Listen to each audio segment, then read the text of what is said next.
Hello, thanks for joining us. I'm here with Dacre Stoker, the only direct descendant of Bram Stoker to be writing and exploring the legacy of the book Dracula and the author's work.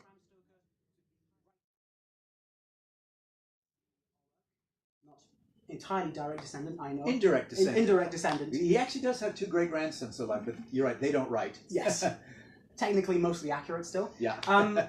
We talked almost a year ago exactly. Yeah. That video should be available for others to watch. We will try not to cover any of the same ground. So if there's anything that you feel you'd have wanted to know now, it is definitely in that video and not because we might have forgotten to talk about it now. So feel free to check that video out. So in the last year, of course, you have been doing quite a lot. Well, I mean, I teased you last year about the book coming out. Yes. And we weren't allowed to talk too much about Dracul, the origin story of Dracula. But it was sort of, you know, it's pent up inside. Wait till I come back because we can talk. And so it's launched in the U.S. Mm-hmm. It's launched in the U.K. I believe it's now even launched in France by now. And so J.D. Barker and I have been all over the East Coast of the U.S., starting in Philadelphia at the Rosenbach Museum. And I wonder how many of the watchers tonight know what's the significance of the Rosenbach Museum. Well, I definitely know, but just for those who don't. We'll give them a couple of seconds to figure it out, and then you can jump in. I mean, it's the best place to launch a book, the origin story of Dracula. Anybody come forward yet with why we're there? Then what? No, I actually don't. I was just bluffing and getting to you. So it's the home of the Rosenbach notes of Dracula. It's where Bram's 125 pages of prep notes exist and live to this day, which is very cool. Were these some of the notes that you used for the last book? Yes. You know, the first book, the sequel of Dracula, and now the prequel. They're still digging into those things. It was very, very cool. Yeah, we've been to all over the place. New Orleans. Actually, New Orleans have a cool story. Can we digress for just a minute? Because when you go to New Orleans, I'm thinking Anne Rice and her vampires, and one of her books, Blood Communion, has just come out, which is neat to be in her territory. But I did a signing at Boutique de Vampire in the French District, and the wonderful lady Marita Crandall that runs the place says, "Dacre, you've got to come up to the speakeasy after the signing and come meet some of my vampires." I thought she was just kind of joking a little bit. I said, yeah, it's cool. I'm up for anything. And we went up there, and there was actually a couple of folks that, you know, they were introduced to me as, you know, no worries, but they are the ones that do sanguinary and vampirism. They voluntarily now ask, "Can I take a little bit of blood?" So that was sort of cool. I mean, I'm open-minded. I didn't partake, but I'm open-minded about that sort of thing. Yeah, we've met a few here. We had someone come to a few shows last year who identified as a vampire, and then after the show we bumped into him in Subway. All good? No bloodshed? Everything cool? No, there was no bloodshed, no bloodshed. Just a bit of an awkward walk into a rehearsal. Yeah. Yeah, so, I mean, it's going on, and just recently zipped over to Dublin, which is really cool, because obviously that's the home of Bram, and that's where a good part of Dracul takes place. So I did, JD came with me, we did Irish press for 2 days, and then we actually had 8 journalists from France come over with the French publisher who wanted to see all the spots where our novel takes place. And obviously there's crossover places where Bram Stoker was born and raised and worked and went to school and so on, and then real places that JD and I set the story. And so we got to walk down streets that in Dracul were cobblestone lit by gas lights, and nowadays they're not. They're, you know, cars whipping by and, you know, lots of honking of horns and so on. But there are still some very cool places like Marsh's Library. That is, you know, it feels like it's still the 1800s inside Marsh's Library, and we actually set some of the story in there. And a really cool thing happened when we went. The keeper of the books, as he is still called, had alerted me. He says, "Dacre, we found some neat things." And I said, "Well, what could be discovered after all this time?" And he said, "Well, I've been looking through the bookshelves because I'm on a mission." This is Jason McGellion. And he actually found this book that shows when Bram Stoker went there and signed in and what books he took out to look at. Now, it's not a lending library, so he had to stay in Marsh's. And, of course, Jason is an inquisitive type, and he flipped through all the pages and found references to Transylvania, to Dracula, to the Austrian-Ottoman conflict, the religious conflict that Bram highlighted. And the date was 1866 when Bram was there. So this is kind of changing and will change when his paper comes out. It'll change the thinking of when did Bram Stoker get an idea to write this story? When did he first see the name Dracula? When did he get this whole idea of Transylvania? Yeah, that's several decades of thought. Yeah, we all think, oh, it was Whitby. He goes to Whitby and sees the Wilkinson book, which we know he saw that and he put in his notes. But now we're thinking, well, maybe some of those pages of notes were lost. And the 125 pages in the Rosenbach are not the only notes, or at least it got into Bram's mind. So it's sort of interesting that the book that J.D. Barker and I are writing, the origin story, is somehow kind of shuffling the deck a little bit, and we're looking and finding more and cool stuff. Yeah, at the very least, that there was the name and the story registered there, and then when he went to Whitby, then suddenly it all came together. Well, after several... I think you're right. I think that's probably it. In his consciousness, he's thinking of religious conflict, which was obviously very normal in his life and very normal in Dublin life, Ireland life, and he maybe just chanced on it. But then when he had the opportunity and maybe talked to this guy Vanbury, Arminius Vanbury, who is a character in our story, and I know Bram was at a dinner party with him because I've seen the seating card. Maybe he talked about it because he was an expert in this sort of history, and he gets a mention in Dracula as my friend Arminius of Budapest. So I think in Bram's case, it's a lot of putting two and two and two together, and things then kind of flesh out when it's time to write. And that's kind of what JD and I did as well with Dracul.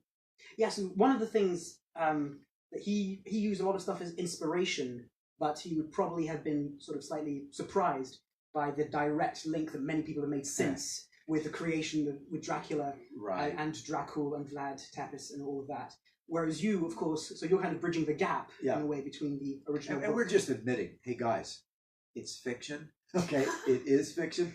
Although because it had such so many references to history, people get a little bit too wound up and kind of catch them on historical facts when it's like, remember guys, he used these things to make you all believe that it was real. He wasn't writing a history book, but it feels real, and you do get caught up in it. Yes, especially if you can go away and do research and go, oh, this actually was a conflict. And this location, the Dimitri ship came in from Varna, and Bram turned it into the Demeter from Varna. And yes, maybe it had, sand in it, but Bram turned it to having dirt in it. And it worked. Maybe it was a black dog that jumped off the ship. Oh, because people in Yorkshire have folklore about a black dog jumping off a ship. And Bram decided that his vampire could be a black dog or it could be a wolf. And so he just blends it all together because it's already conveniently there in people's minds that it's... Which brings us quite smoothly into your new book, because you do actually mix the historical, real Bram Stoker along with the myth of his creation, Dracula. So tell us a bit more. Well, the whole idea came around with all the research I've done on Bram. He was a sickly child for 7 years. And it's like, okay, there's nothing written anywhere on how he recovered. My background, as you and I've chatted about, I've been an Olympic coach. I was made the Olympics in 1980, but we boycotted. I understand how things go at this level. There's a lot of drugs taken. There's a lot of performance-enhancing drugs. So is it inconceivable that Bram Stoker had some kind of performance-enhancing drug that solved his childhood illness to turn him into a champion athlete? It's probably not true that anything like that happened. But let's just pretend there was some supernatural something that got into his system. And that's kind of where the story came from. How did Bram recover? And let's just say there were some vampires involved. And if they were, it would stand to reason that later in life, as they say, if you're going to dance with the devil, you'd better bring an offering. There's a price to be paid for this sort of thing. And so then Bram and his brother, formerly Stoker, his sister Matilda, all characters in the story, they got to work out how can they save Bram from being sort of overtaken by these vampires later on. If they saved him, now they're come knocking at the door wanting a little piece of Bram. Interesting. So your first book, Dracula the Undead, you said started off with your co-writers had written a screenplay, which was a kind of a jumping off point, although you took it back a lot more to the notes and stuff. So what about meeting J.D. Barker? How did this one start? Well, this one started with a tremendous book that he wrote called Forsaken. And it's a witch story. It's a horror witch story. And in it was an author who was given a journal. And in real life, JD was writing it and had to put a marker there of, let's say the journal came from Needful Things, Stephen King's store. And then he actually got the guts to contact Stephen King and said, can I use this in my book? Is it okay? And he gave him permission to once he read the manuscript. So he's got a cool little royalty in that book. I love the idea that in the story, not a big spoiler, but the journal in JD's Forsaken is cursed. And so the author who's basing his story off the journal has a bit of a problem as the story goes on. And I like that idea. And I thought, well, I found Bram's Lost Journal in the Isle of Wight. I have published it. I've used that as the core of how I get to know Bram. So we got to do something like that. So this kind of started off, JD, I got to meet this guy, and we were members of the Horror Writers Association. He was up for the award for best first novel. He didn't win it, but he jokes, I won the Stoker anyway. I got to do a book with Dacre, and that's how I got the nerve to pitch it. Is I like your story so much. There's elements in your story that, you know, if you're willing to work with me in a way that we're going to be 50-50 authors, we're going to shoot ideas back and forth. Now, granted, JD is a much stronger, more seasoned writer than I was, and I said, look, I really am not strong enough to write an epistolary novel. We need to. So it's going to be okay if you have the final voice here, but it's really important that Dracul is written in the epistolary style, because Ian and I got a lot of heat for not writing the sequel to Dracula in the epistolary style. It was more narrative. Yes, there was a prologue, I believe, which was... The prologue was the letter, and then it just went strictly narrative. But this one, Dracul, is all about journals, some past, some present, newspaper articles, and it has that feel, as many readers have said. The reviews have really been good, both public ones and also professional ones. They liked the style that it was written, and a lot of that is JD brought that to the collaboration. So you say he was more sort of the writer on the ground, doing the groundwork, whereas you were coming more with the ideas and the vision? I brought the vision, the research, and I actually did give him plenty of text. He didn't always use it all, but it was, hey, how can this be used? The characterization of each of the Stoker family members. I needed those guys to be accurate, and he completely trusted me. So I fed him all kinds of stuff, boxed the text, he was edit, come back. So it was very much a 50-50 collaboration, even though his voice was the common one throughout the actual finished writing. So how much of, because you said obviously you found Bram's Lost Journal, and that was your journey into his story, and your book is kind of his journey, in a fictionalized version of his journey into Dracula. Yeah. So how much of Bram Stoker's material and ideas are in this book? Well, there's a lot of things. For instance, we went out to Seattle, Washington, and got to analyze the actual typescript for Dracula that Paul Allen, the co-founder of Microsoft, who just passed away not too long ago, allowed us to look at. So we've got Bram's original manuscript. It's called a typescript because it's actually typed.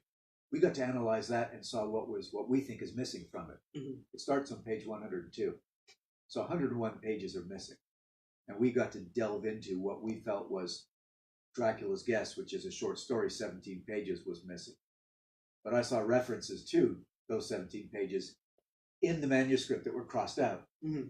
So, as JD and I said, if we're going to write a prequel, we better end the prequel at Bram's original beginning, which was some of those 101 pages. So when you ask about Bram's original work, that really was his original work. We also looked at his original preface for Dracula, which now has been uncovered by Hans de Roos as the Icelandic version of Dracula. And in that preface, it's uncanny. It's like, this story is real. Mm-hmm. The people in this are real, based on real things. It may be incomprehensible, but it's real. Yeah, so it wasn't that the preface where he kind of made a link with the Jack the Ripper cases, which was what you used for the Undead. Yeah. So, we use these sort of 5 or 6 seminal documents, and it's kind of in a kind of funny way. I kind of look at it as like Indiana Jones. When you bring, by themselves, they're cool and they're really interesting. When you bring them together, they glow and they vibrate. Mm-hmm. And as they come together, it's like the story is screaming that this thing is real. And let's use that premise that Bram writes Dracula as it's a warning to the world. And that's Bram's way of protecting the world. Hey, you better watch out. It's really here. You got to believe. You need to believe with what you know to be untrue, mm-hmm. Even though it's there. It's possible. And that's what Dracul is all based on.